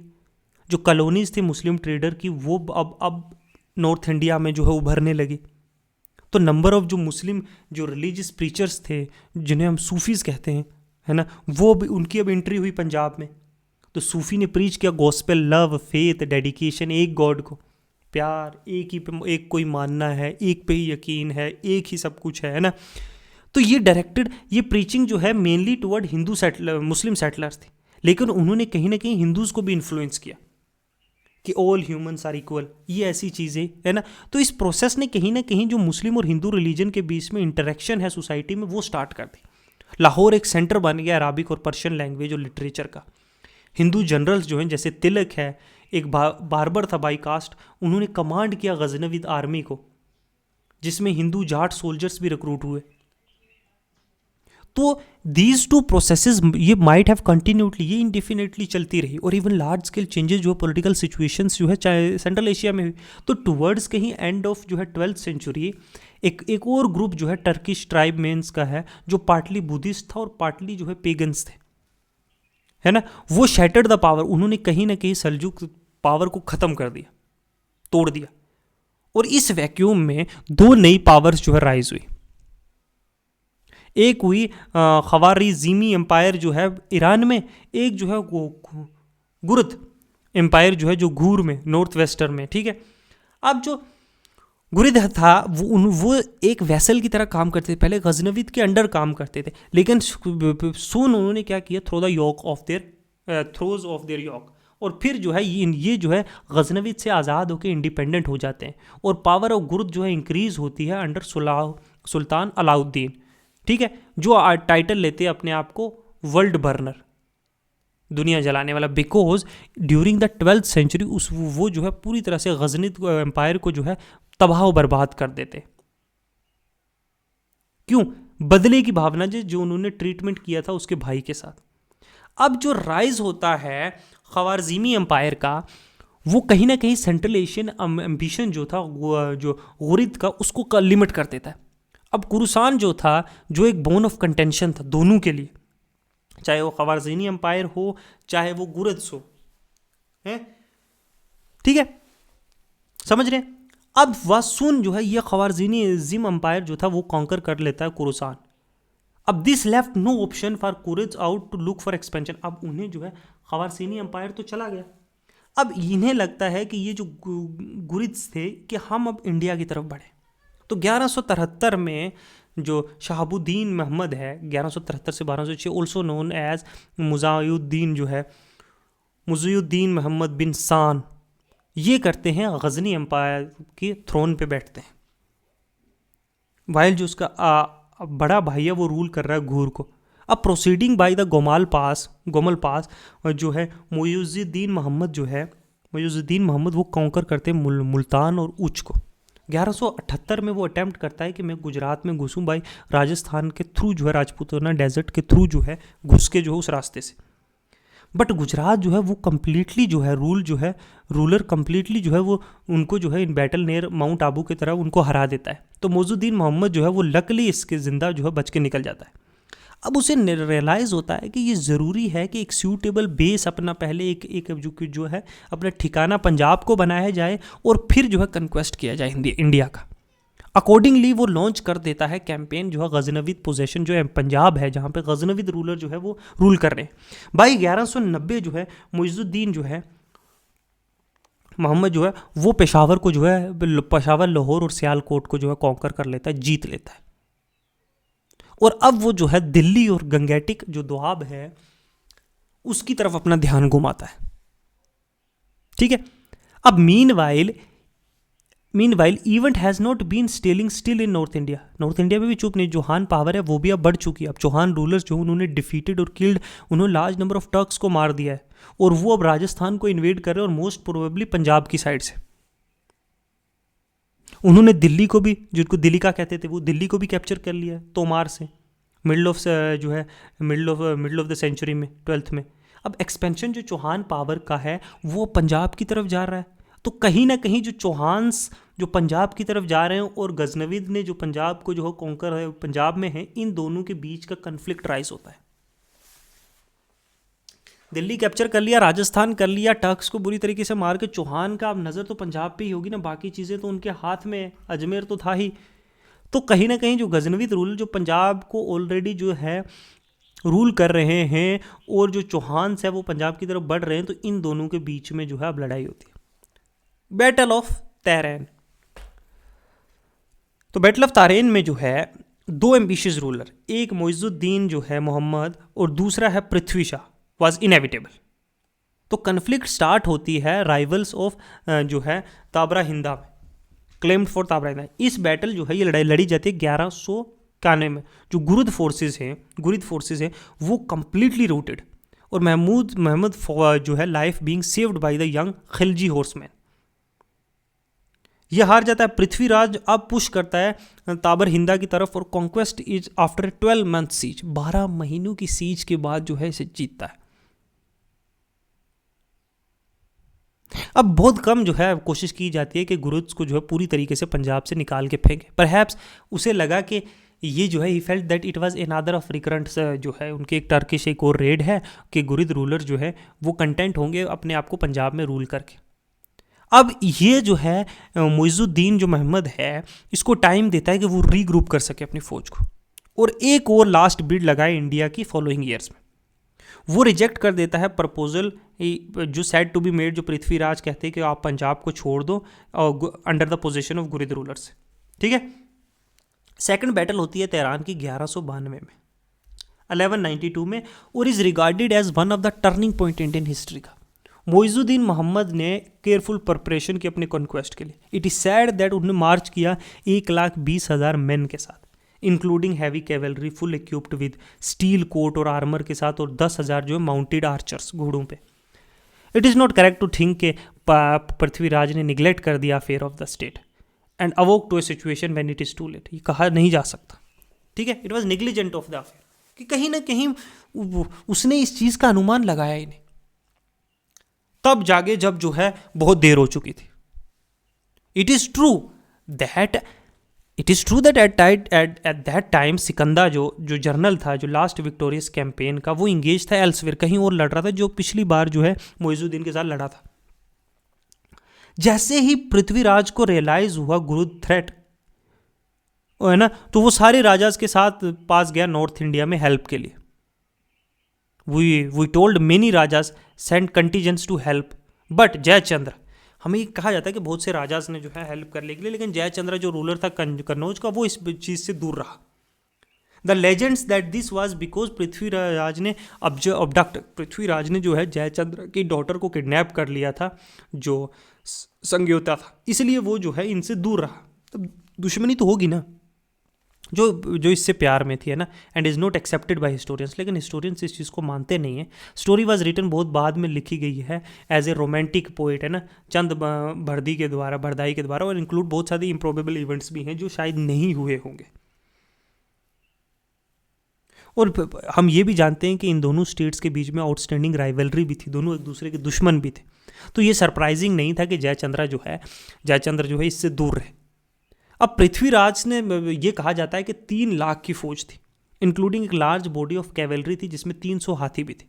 तो स्ट्रेंथ जो फोर्स की थी वो कहीं ना कहीं दोनों साइड में जो है बढ़ा चढ़ा के दिखाई है ना। उसके पास 1,20,000 होंगे, ना इसके पास 3 लाख होंगे, 300 हाथियाँ होंगे, क्योंकि चौहान एम्पायर इतना भी बड़ा नहीं था कि 3 लाख की जो है फौज हो, ठीक है। 3 लाख तो मयूरियन के पास नहीं थी, मौर्यन एम्पायर जो गुप्ताज के पास नहीं थी। तो स्ट्रेंथ इन फोर्स की बहुत साइड भी शायद थोड़ी एग्जेजरेशन होगी, लेकिन जो न्यूमेरिकल स्ट्रेंथ थी इंडियन फोर्स की वो ज़्यादा थी, प्रोबेबली ज़्यादा थी। लेकिन टर्किश आर्मी वो बेटर ऑर्गेनाइज थी और अच्छे तरीके से लीड करने वाले काबिल जनरल थे। तो बैटल ज़्यादातर कैवलरीज के बीच में थी, किसकी ज़्यादा फास्ट और मोबाइल है। अब सुपीरियर ऑर्गेनाइजेशन स्किल और स्पीड ऑफ द मूवमेंट जो टर्किश कैवलरीज की थी, और उनके जो माउंटेड आर्चर्स हैं और उनकी जो हैवी कैवलरी है, वही अल्टीमेटली डिसाइड करने वाली थी इशू, ठीक है। तो लार्ज नंबर ऑफ जो इंडियन सोल्जर्स है has lost their lifes, Prithviraj को बच जाते हैं, और लेकिन उन्हें कैप्चर कर लिया जाता है सरस्वती सिरसा के अराउंड। टर्किश आर्मी कैप्चर करती है फोर्ट्रेस हंसी का, सरस्वती का एंड समाना का। देन वो अटैक करते हैं और कैप्चर करते हैं अजमेर को। पृथ्वीराज को रूल करने की इजाज़त दी जाती है अजमेर के लिए for some time, and for we have coins of this period giving the date and legend of Prithviraj Deva on one side and word Shri Mohammad Sam on the other side. तो कहीं ना कहीं इनको जो है रूल करने की इजाज़त दी जाती है उनके अंडर। सून आफ्टर पृथ्वीराज को जो है एग्जीक्यूट कर दिया जाता है, फांसी लगा जाती है कि कंस्पिरेसी कि पृथ्वीराज का सन सक्सीड करेगा, एंड पृथ्वीराज सन्स जो है वो सक्सीड करता है। Delhi also restore to Tomar ruler, Delhi को दोबारा जो पृथ्वीराज जीतता है तोमर से, उनको दोबारा से तोमर्स को दे दिया जाता है। लेकिन ये पॉलिसीज़ को सून रिवर्स्ड आफ्टर, और रूलर जो दिल्ली का उसको भी निकाल दिया जाता है और दिल्ली को एक बेस बना दिया जाता है फर्दर, ताकि टर्किश जो है वो एडवांस कर सके गंगा वैली में। फॉलोइंग एक रेबेलियन, एक मुस्लिम आर्मी जो है वो कैप्चर करती है अजमेर को और इंस्टॉल करती है टर्किश जनरल को वहाँ पे। तो पृथ्वीराज के सन को जो है वो भेज दिया जाता है रणथंभौर। वहाँ एक नई पावरफुल जो है चौहान किंगडम है वहाँ एक नई फाउंडेड जो है रणथंभौर में नई चौहान किंगडम। तो द दिल्ली एरिया और ईस्टर्न राजस्थान जो है वो टर्किश रूलर के अंडर चला जाता है, ठीक है। तो इस तरीके से होता है। फिर आता है Turkish conquest of Ganga valley. Delhi में आके बैठ गए हैं टर्किश, अब वो जो है फर्दर एक्सटेंड करना चाहते हैं ईस्ट में। बाई 1192 और 1206 टर्किश रूल जो है वो एक्सटेंड करता है गंगा जमुना दोआब में और उसके नेबरिंग स्टेट में। बिहार और बंगाल जो है उसको भी आउटरन कर देते हैं in order to establish themselves in Doab. और द टर्किश हैड फर्स्ट, पहले उनको डिफीट करना था जो गहादवालाज किंगडम है कन्नौज की। फिर Gahadavala ruler Jaichandra has been ruling over the state power, वो जो 2 डेकेड से पीसफुली रूल कर रहा है। परहैप्स वो इतना बड़ा कोई केपेबल वॉरियर नहीं था जैसे Prithviraj, because he had earlier suffered एक रिवर्स एट हैंड, और सेना किंगडम के खिलाफ वो हार चुका है बंगाल में। लेकिन तेहरान के बाद जो है जो मुइज़ुद्दीन है वो रिटर्न वापस जाते हैं गजनी, और अफेयर्स इंडिया के जो है वो कुतुबुद्दीन ऐबक के हाथ में छोड़ के जाते हैं, जो एक ट्रस्टेड एक स्लेव होता है, नौकर। अब नेक्स्ट 2 ईयर में टर्की जो है अपर दबाव पूरा जीत जाती है बिना किसी अपोजिशन के फ्रॉम गादवालास। 1194 में मुइज़ुद्दीन जो है वो इंडिया वापस आते हैं।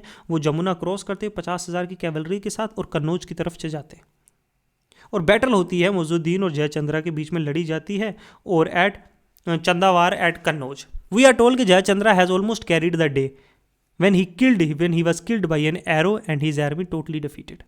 ऑलमोस्ट जीतने वाला होता है, फिर उसको एक एरो लगता है और उसकी वजह से पूरी आर्मी उसकी हार जाती है। मुइज़ुद्दीन अब वापस जाता है बनारस की तरफ, और लार्ज नंबर ऑफ टेम्पल्स को वहाँ डिस्ट्रॉय किया जाता है। टर्क एस्टेब्लिश करते हैं अपना होल्ड एक बड़ी टेरिटरी पे जो एक्सपेंड कर रही है बॉर्डर ऑफ बिहार तक। थोज जो बैटल थी तेहरान की और चंद्रवार की, कहीं ना कहीं उसने फाउंडेशन ले की टर्किश रूल की नॉर्थ इंडिया में।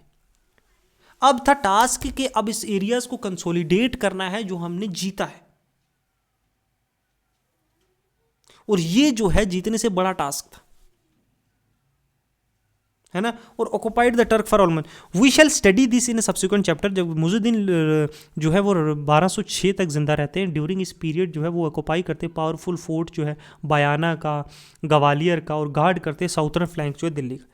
लेटर जो है ऐबक जो है वो कॉन्कर करते हैं कालिंजर, महूबा और खजुराहो से, चंडेला एरिया जो है चंडेला रूलर से, ठीक है। अब उनका बेस जो है द्वाब का था, और टर्क्स लॉन्च करते सीरीज ऑफ रेड कहाँ पे, नेबरिंग एरियाज में। ऐबक डिफीट करते भीमा थर्ड को जो गुजरात का रूलर था, आनीवारास को, और नंबर ऑफ अदर टाउन्स जो हैं वो तबाह बर्बाद और लूट पाट होती है। और थ्रू ए मुस्लिम गवर्नर जो है वाज अपॉइंटेड वो रूल करने के लिए as soon has is ousted. तो दिस शोज का Turks were not yet enough, इतने स्ट्रॉन्ग रूलर नहीं थे कि वो फार फ्लंग एरियाज को रूल कर पाए, लेकिन टर्क्स होएवर सक्सेसफुल होते हैं ईस्ट में। एक खिलजी ऑफिसर जो बख्तियार खिलजी है, एक खिलजी ऑफिसर होता है Bakhtiyar Khilji, whose uncle has fought in the battle of Tarain, जिसका अंकल जो है तेहरान की लड़ाई में लड़ता है, वो अपॉइंट किया जाता है इंचार्ज कुछ एरियाज का beyond Banaras. He had taken advantage this to make a frequent raid into Bihar. तो उसको बनारस में जो है गवर्नर ऐड किया जाता है खिलजी को, तो वो क्या करता है कि वो इस चीज़ का फ़ायदा उठा के जो है बिहार में कंटिन्यूसली रेड करता रहता है। और जो उस टाइम नो मेन लैंड थी, ना किसी किंगडम में नहीं आ रहे थे, तो इन रेड्स के टाइप ही अटैक्ड और डिस्ट्रॉय बहुत सारे फेमस बुद्धिस्ट मोनेस्ट्री, बिहार की, नालंदा की, विक्रमशिला, इसकी तबाह कर देता है, और कोई प्रोटेक्टर वही नहीं बचता। इन रेड्स के दौरान वो बड़ी इंपॉर्टेंट इंफॉर्मेशन लेता है रूट्स की बंगाल की, और बंगाल कितना रिच प्राइस है क्योंकि उसके पास इंटरनल रिसोर्सेज, कितना फॉरेन ट्रेड फ्लोरिश कर रहा है, और रेपुटेशन है कि वो बहुत ही फैबुलसली रिच है। और केयरफुल प्रिपरेशन के बाद बख्तियार खिलजी जो है वो मार्च करता है आर्मी के साथ नाडिया, टूवर्ड नाडिया, एक पिलग्रिमेज सेंटर है जहाँ सेना रूलर्स का जो है लक्ष्मी मना सेना का, वहाँ इसने एक जो है अपना महल भी बनाया हुआ है, to which he has gone on pilgrimage. अब टर्किश हॉर्स मर्चेंट जो है वो एक कॉमन साइट थी उन दिनों में, प्रिटेंड करने लगा कि ये भी एक जो है बिजनेसमैन है, एक मर्चेंट है, ठीक है। बख्तियार खिलजी ने एक सडन अटैक करता है जो है उस पैलेस में, और एक बड़ी ग्रेट कन्फ्यूजन पैदा कर देता है। सेना रूलर जो लक्ष्मा सेना है वो भी एक नोटेबल वॉरियर था, however is taken by surprise. तो एक मतलब चोले के एक बिजनेसमैन के शॉप में, एक तिजारती के शॉप में, एक मर्चेंट के भेस में जाके अटैक कर देते। वो सोचता है कि ये मेन टर्किश आर्मी है जो पहुंच गई है ना, तो वो पीछे वाले डोर से निकल जाता है, और Turkish army must have been near for soon they will arrive and overpower, वो गैरिसन को पूरी तरीके से ओवर पावर कर लेंगे, उसने ये सोचा। लेकिन वो फ्यू इन नंबर थे, तो जितनी भी वेल्थ थी रूलर की, इंक्लूडिंग उसके बच्चे बीवियां जो हैं, उनको पकड़ लिया जाता है, ठीक है। These event were placed in 1204। अब बख्तियार फिर मार्च करता है और ऑक्युपाई कर लेता है सेना कैपिटल को, लखनऊ थी, बिना किसी अपोजिशन के, ठीक है। लक्ष्मीना सेना जो है वो मूव करता है सोना गांव में, बंगाल में, साउथ बंगाल में, जहाँ पे वो जो है his successor continue to rule all through. जो बख्तियार खिलजी है वो फॉर्मली जो है बस फॉर्मली अपॉइंटेड, वो गवर्नर अपॉइंट किया जाता है बंगाल का by Muizuddin. He ruled over it as a virtually, एक इंडिपेंडेंट की तरह उसने रूल किया है, एक मेयरली गवर्नर की तरह था, but he was not to enjoy this position for long. तो वो फुलिशली जो है क्या करता है, अंडरटूक करता है एक्सपीडिशन ब्रह्मपुत्रा वैली में, आसाम में, थ्रू राइटर से कि he wanted to lead an expedition, Tibet में जाना चाहता था। तो जो महाग रूलर है आसाम का, वो रिट्रीट कर देता है और अलाउ करता है टर्किश आर्मी को वो कम इन फार एज दे कुड, कि वो जितना अंदर आ सके, ठीक है, जितना अंदर आ पाए आए, और वो लोग जो है पीछे रिट्रीट करते हैं, ठीक है।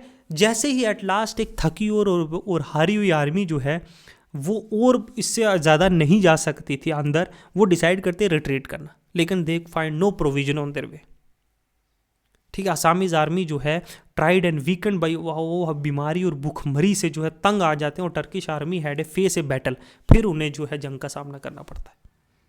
एक टिपिकल एंशिएंट स्ट्रैटेजी कि तुम छुप जाओ, उन्हें अंदर अंदर अंदर अंदर इंटर होने दो। आसाम का वो एरिया वैसे भी तब बहुत जंगलों वाला था, और सारा खाना पीना जो है पीछे ख़त्म कर दो, जला दो, क्रॉप्स पानी ख़त्म, गंदा कर दो, और जब वो वापस आने लगे थके हारे और बीमारियों से और भुखमरी में, तब उनके सामने फौज खड़ी कर दो,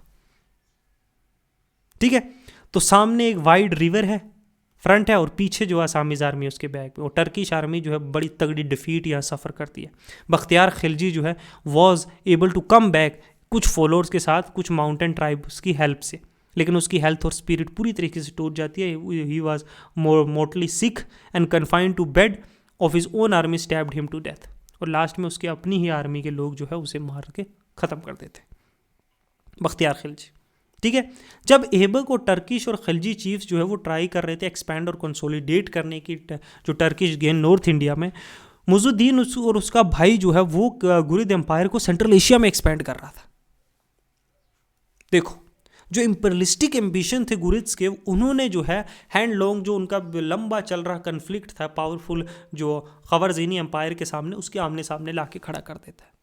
तो 1230 में मुइज़ुद्दीन सफ़र करता है एक डिज़ास्ट्रस डिफीट, किसके हाथ में, खवारज़मी रूलर्स के, और this defeat came as a blessing in disguise to the Turks. उन्होंने एक बिग गुड बाय बोला सेंट्रल एशिया को हारने के बाद, एम्बिशन को। अब उन्होंने पूरी एनर्जी जो है अपनी कंसंट्रेट की इंडिया में, समझे।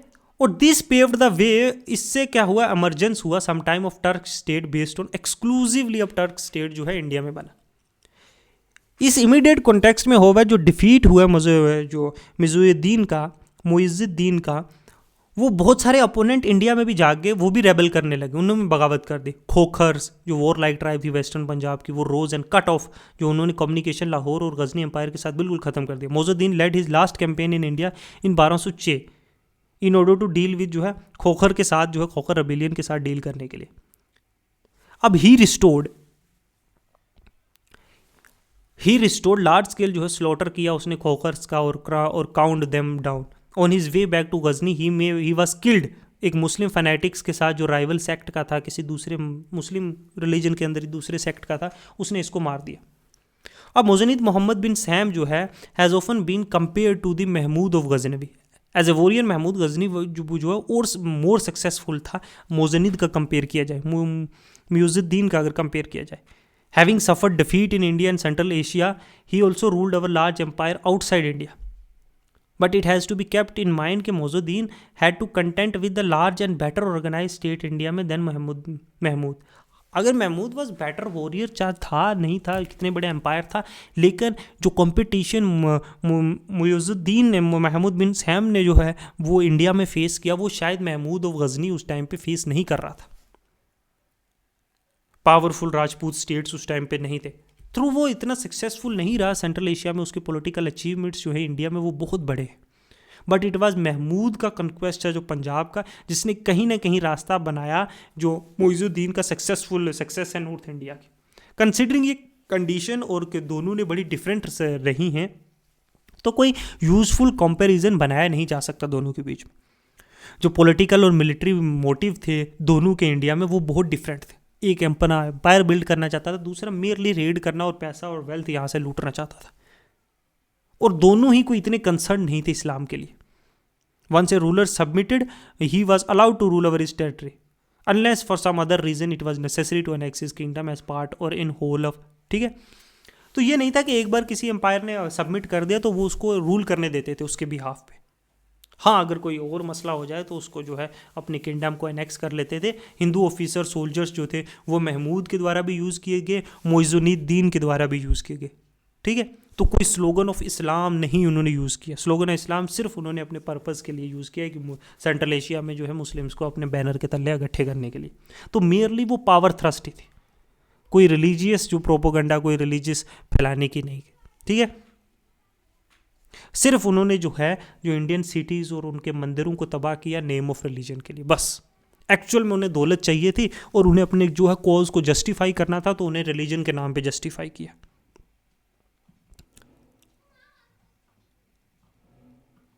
Cause of defeat of Rajput, अगर राजपूत की डिफीट ऑफ जो लीडिंग स्टेट्स है नॉर्थ इंडिया की विद इन एक शॉर्ट स्पेन ऑफ 15 साल में टर्किश आर्मीज के द्वारा जो हुआ was also need some explanation, क्योंकि 15 साल के अंदर ये सारे नॉर्थ ईस्टर्न स्टेट्स को जो है डिफीट कर दिया गया। It may be stated as an axiom that a country is conquered by another only when it suffer from social and political weaknesses. कोई भी कंट्री जो है किसी फॉरेनर के द्वारा जो है कॉन्कर की जा सकती है वो सिर्फ और सिर्फ उसके सोसाइटी और उसके पॉलिटिकल वीकनेसेस की वजह से, और बिकमिंग इकोनॉमिकली और मिलिट्री बैकवर्ड। अपने नेबर्स के हिसाब से अगर आप नेबर के पाकिस्तान और इंडिया को देखो, अपनी इकोनॉमीज़ और मिलिट्री अगर आपकी बैकवर्ड है तो भी आप उनके हाथों हारोगे। रिसेंट सर्च ये बताती है कि टर्की के पास कोई सुपीरियर वेपन नहीं था अपने डिस्पोजल में अगर इंडिया के साथ कंपेयर किया जाए। उनका जो आयरन स्टीरअप था जिन्होंने चेंज किया मूड ऑफ वॉरफेयर यूरोप में, वी हैव नोटेड कि earlier that has spread to, वो 8th सेंचुरी में इंडिया में ऑलरेडी पहुंच चुका था। जो Turkish bow could shoot for a longer distance but Indian bow were suppose to be more accurate and deadly. अगर Turk का जो तीर है वो दूर तक जा सकता है तो इंडिया का ज़्यादा एक्यूरेट और डेडली था। जो arrow had generally dipped in poison in hand combat जो थे इंडियन स्वॉर्ड्स वो कंसिडर किए जाते थे बेस्ट पूरी दुनिया में। तो Indian also had the advantage of elephant का भी एडवांटेजेस था। परहैप्स जो टर्क हैड हॉर्सेज, हाँ ये कहा जाता है कि जो घोड़े थे उनके पास टर्क के वो शायद ज़्यादा तेज थे। ठीक है, एंड मोर स्टडड जब देन द हॉर्स जो इंडिया इंपोर्ट करते थे। तो वीकनेस इंडिया की थी वो सोशल और उसके ऑर्गेनाइजेशनल, जो ग्रोथ फ्यूडलिज्म का हुआ, जो राइज लोकल लैंडेड एलिमेंट का हुआ, जो चीफ्स ने कमज़ोर कर दिया एडमिनिस्ट्रेटिव और मिलिट्री ऑर्गेनाइजेशन इंडियन स्टेट्स की। रूलर ज़्यादा डिपेंडेंट्स थे चीफ्स के और उनके कोऑर्डिनेशन के बगैर रेयरली एक्ट करते थे, और इससे जो है क्विकली जो है डिसीजन मेकिंग नहीं था। ऑन द अदर हैंड जो ट्राइबल स्ट्रक्चर था टर्क्स का, जो ग्रोथ था एकता की और कलीसा सिस्टम की, उन्होंने इनेबल किया टर्क्स को कि वो मेंटेन कर सके लार्ज स्टैंडिंग आर्मी और उन्हें हमेशा फील्ड पे रख सके लॉन्ग टाइम तक। और इंडियंस जो थे वो इतने कस्टम नहीं थे कि वो एक ऑर्गेनाइज बॉडी रखे घोड़ों की जो लंबे डिस्टेंस कवर कर सके और इजीली मनूवर कर सके और लड़ सके। और ये भी नहीं दिखता कि राजपूत के पास कोई बड़ी माउंटेड आर्चर्स थे जो घोड़ों पे जो है तीरंदाज थे, और या कोई बड़ी हैवी आर्म कैवलरी थी। तो डिसऑर्गेनाइजेशन भी थी कहीं ना कहीं आर्मी। जो राजपूत स्टेट थे many of which has greater human और फिजिकल रिसोर्सेज थे उनके डिस्पोजल में, अगर हम गजनवी और गुरिद एम्पायर से कंपेयर करें, which would not have suffered defeat और would not have able to recover if they defeated in battle. लेकिन जो सोशल और ऑर्गेनाइजेशनल स्ट्रक्चर था टर्क्स का, उसने उनको एडवांटेज दी। जो एकता सिस्टम था जो स्लो हुआ वेस्ट एशिया में, इन्होंने जो है टर्क्स चीफ को जो है एक पीस ऑफ लैंड देते थे एज एकता, जिससे वो लैंड रेवेन्यू कलेक्ट करते थे, टैक्स लगाते थे ड्यू टू स्टेट। तो इन रिटर्न वो मेंटेन करते थे एक बॉडी ऑफ आर्मी। इस एकता सिस्टम में रेवेन्यू में एक दिया जाता था, वो अपनी इस ज़मीन पे जो है इतने फौज इकट्ठी रखेगा। ये ग्रांट हेरिडेटरी नहीं थी, ठीक है, ये प्लेजर ऑफ सुल्तान पे था कि वो ट्रांसपोर्ट कर सकता है इस ज़मीन को कभी भी किसी को। तो सुल्तान जो है वो रेवेन्यू डायरेक्टली एक पीस ऑफ लैंड जिसको हम लोग खलीसा कहते थे उससे कलेक्ट करता था, जिससे उसको maintain large standing army maintain करने में मदद मिलती थी। स्टेट डेली राइज करती थी और फॉल करती थी वेस्ट एशिया में, एज इन इंडिया में भी। इन वेस्ट एशिया अनलाइक जो राजपूत स्टेट थी, in east state the arm forces वे मोस्टली हाईली सेंट्रलाइज थे। ठीक है, किंग के अंदर थी ज़्यादातर आर्मी, हाईली सेंट्रलाइज थी, डायरेक्टली जनरल्स है ना, डिवीजन डिसिप्लिन था। ठीक है, मेनी जो टर्क ऑफिसर थे वो स्लेव्स थे कि गुलाम नौकर जो ट्रेंड किए गए थे वारफेल के लिए और जो ग्रो हुए सुल्तान की सर्विस में। होम सुल्तान जो है पूरी तरीके से यकीन कर सकता था। पर्सनल ब्रेवरी में राजपूत कोई नो वे इन्फीरियर थे टर्क से इन कंटेक्स्ट में, लेकिन जो रोल रिलीजन और कास्ट ने मिलिट्री ऑर्गेनाइजेशन में प्ले किया वो नॉट अनड्यूली एक्सैजरेटेड, वो था, भेदभाव था यहाँ पे। वाइल जो टर्क्स थे वो गाजी स्पिरिट के राजपूत कंसीडर करते थे रिट्रीट बैटल की एक डिसऑनर, तो कहीं ना कहीं दोनों सेम थे। लेकिन also caste did not prevent non Rajput और द खवाराज lower caste from taking part. इस कास्ट ने कहीं ना ये नहीं रोका कि लोअर कास्ट के लोग बैटल में नहीं पहुंच सकते थे, सो दैट राजपूत की आर्मी हमेशा लार्जर नंबर में होती थी, ठीक है, जो टर्क से। फाइनली जो राजपूत ने वो defeat at the hand of जो मुइजुद्दीन मोहम्मद के should be seen in the context from the past history from 10th century. जो टर्क्स ने वो क्या कर रहे थे, Rajput state did not put up spirit, एक लंबे अरसे तक रेजिस्टेंस नहीं प्रोवाइड किया इसीलिए, and defeated the Turkish army number of time, but Rajput lacked what might be called strategic vision. लंबा विजन नहीं था उनके पास, एक बार हरा दिया छोड़ दिया, पूरी तरीके से उन्होंने इंडिया से उनको निकाल के नहीं फेंका। काबुल और Lahore has been fallen to Turks, no concerted attempt was made by Rajput to recover them. Kabul और लाहौर जब जीता उन्होंने तो राजपूत ने कोई वैसा अटेम्प्ट भी तो नहीं किया ना कि इनको दोबारा रिकवर किया जाए, बहुत कम एफर्ट लगाई। जब गजनी ने पुश किया पंजाब में, पंजाब को से बाहर निकालने के, उनको हराने के बाद भी उनको निकाला नहीं। तो जो gauge of Rajput remain fixed on India, कहीं ना कहीं इनकी नजरें सिर्फ इंडिया में ही रही, समझे। उन्होंने बहुत कम ध्यान दिया कि क्या डेवलपमेंट हो रही है स्पेशली सेंट्रल एशिया में, जो की रोल प्ले कर रहा था हमेशा से जो है इंडियन हिस्ट्री को शेप करने में। तो कहीं ना कहीं अगर जो सच बात है, राजपूत जो है वो लैक करते थे फ्यूचर विजन, ठीक है, they lacked future vision, strategic vision जिसको भी बोलते हैं, ठीक है, they did not have that. In fact they were brave warrior, no doubt about that, ठीक है, but they were not as cunning as Turks were. They can foresee, not literally, but they can foresee the future.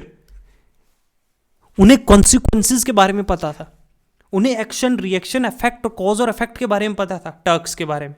तो वो तो जो है वो ध्यान से लगा सकते थे कि अगर हम ये करेंगे तो ये होगा। कहीं ना कहीं जो है वो चौहान्स चाहे तोमर्स चाहे प्रतिहारस चाहे ये लैक कर रहे थे वो स्ट्रेटेजी। ये हमेशा इंडिया और अपनी जो छोटी सी टेरिटरी है उसमें रहे। चौहान्स ने नो डाउट कुछ अरसा एक्सपेंशन किया, बट नॉट एक सिस्टमैटिक वे में जैसे टर्क्स ने किया, ठीक है। तो आज